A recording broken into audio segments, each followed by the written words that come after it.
Hi, it's Edward, back with another video. Please take a moment to click the thumbs up button below and consider subscribing to the channel. Thank you for your support.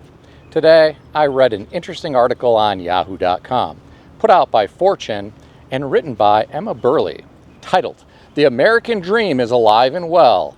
The number of everyday millionaires is soaring, with over 1,000 people joining the ultra-wealthy club daily." According to the author, the U.S. minted over 1,000 new millionaires daily last year, ushering in the largest cohort of everyday millionaires, according to new data from USB. The American dream may seem out of reach for many, but it's become a reality for nearly 400,000 U.S. citizens. Here are my thoughts. This is really a tale of extremes. We have individuals who own assets that have benefited from monetary policy. The government seems as though they haven't wanted to allow recessions or a depression to happen. Instead, they have decided to simply inflate. Through monetary policy, those who own assets have done well, whether that be equities or real estate or collectibles, it doesn't matter. They have all gone up in value. The problem is, everything in life has also gotten more expensive, and those near the bottom who are wage earners without assets are struggling now more than ever. Many individuals have not seen their wages keep pace with the rising cost of just about everything in our world. Many have watched their rent continue to get more expensive year after year. They also are paying more for car insurance. They're paying more for food at the grocery store. They're paying more for car repairs. They're paying more for daycare for their children. If their children want to go to college, the cost of attending a college or university has also gotten extremely expensive. Wages, on the other hand, have not been keeping pace in many instances. Those at the top, well, they may have watched the value of their home in the past decade and a half double, or in some cases even triple in value. The same goes for their equity positions. Many have watched their equity positions continue to rise in value. Now, I feel bad for individuals at the bottom who are in a position where they can barely hang on financially, and they stand little to no chance at being able to accumulate assets. How will they ever realize the American dream? How will they be able to purchase a home at some point in their life? How will they be able to eventually retire? Some are having to use various forms of credit just to pay their bills each month. They can't even begin to think about saving for retirement or saving to purchase a home. It is truly a sad situation for many people in our country, and I'm sure some watch what others are able to do because of their financial resources, and I'm sure they feel bad. They wonder, what's wrong with me? Why have I not been able to join that club? Why am I continuing to struggle each month? I'm not even living paycheck to paycheck. I have to rely on this credit card in order to cover my bills. I'm sure that is what some Americans think right now. And from my perspective, I only see this getting worse. I think we are going to see extremes in our country, and the middle class will likely continue to erode. We are going to have a lot of people who are in the working poor, while we have others who have vast financial resources and they can do just about anything they would like to do in life. Getting back to the article, while much of this millionaire explosion can be attributed to rising real estate prices, the U.S. stock market's record year was also a key money driver. Well, let's hope that the real estate market hangs in there, and let's hope the equity market also continues to flourish. The S&P today was near all-time highs, and real estate continues to defy logic, with the exception of some areas of the country which have been experiencing a slowdown recently. I continue to hear more and more about sellers in Florida who are struggling to sell their properties. I know during the GFC, a lot of individuals lost their shirts in Florida.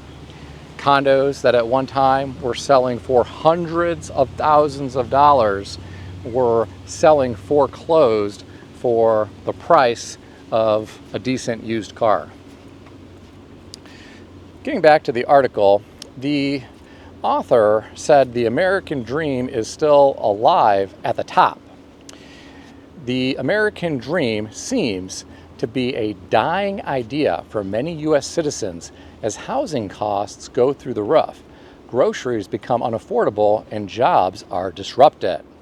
America's top 20% household earners, averaging a net worth of $43 million, accounted for about 7% of the U.S.'s total wealth at the end of 2024, according to data from the Federal Reserve. Meanwhile, the bottom half of American households, averaging about $60,000 in wealth, owned just 2.5% of the country's wealth. For the vast majority of U.S. citizens, joining the millionaire club still looks like a pipe dream. Well, I couldn't agree more. It's like I was just talking about.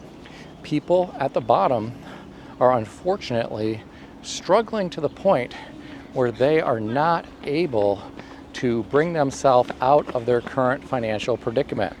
They do not have available cash to be able to invest.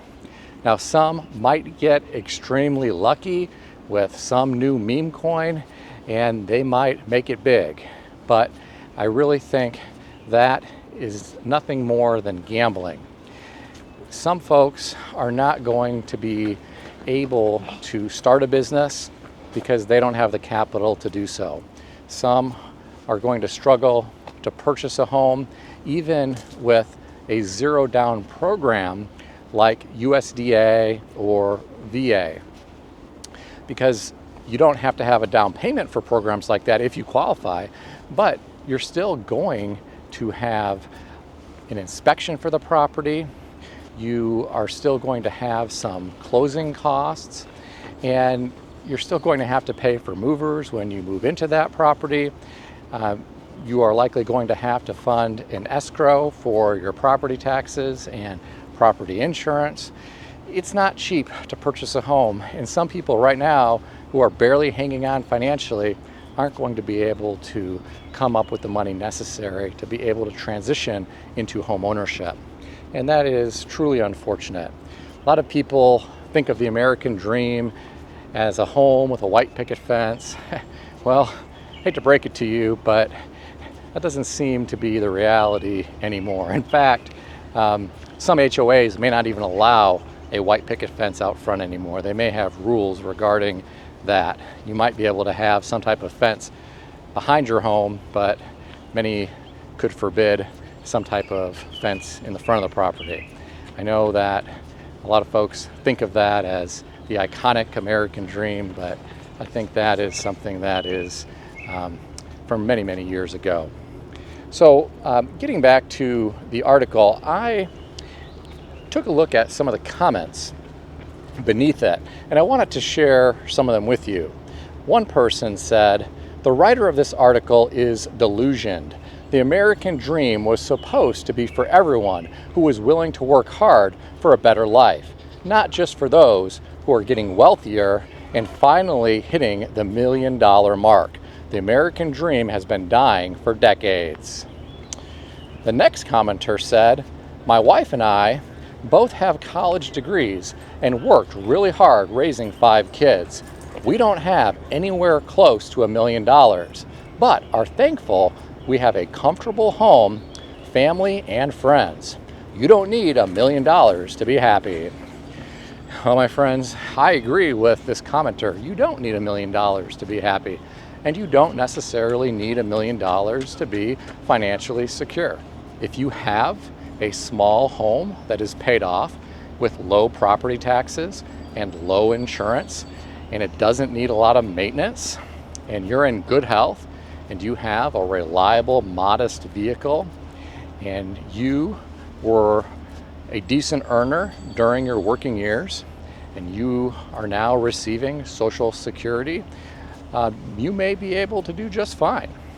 You may not be jet setting around the world, taking lavish vacations on a regular basis, but you may be able to sustain yourself and enjoy time with your family and friends. It's different for everyone. It really depends on what your unique situation is. The next commenter said a net worth of a couple $1 million is still middle class. Well, my friends, at some point in the future, a couple $1 million may not even be middle class anymore. And I'm not trying to be sarcastic here. I'm being serious. With what is going on with our national debt, with what is going on with true inflation in America and around the world, there may come a day where a couple $1 million is what you will need just to be able to sustain yourself. And I know that sounds really wild to some of you, but look at how much inflation we have experienced just in the past few decades. This really could get out of hand at some point. Let's hope it doesn't, though. I hate to think about how many people could suffer if that comes to fruition. I'm curious what you think about all this. Share your thoughts in the comment section below. If you enjoyed this video, consider subscribing to the channel. I want to extend a special thanks to everyone who has subscribed to this channel. I want to also thank all of my channel members.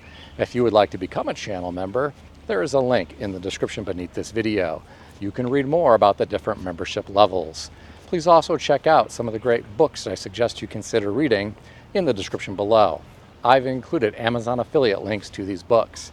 As an Amazon associate, I earn from qualifying purchases. Stay healthy and wealthy. I'll see everyone in the next video.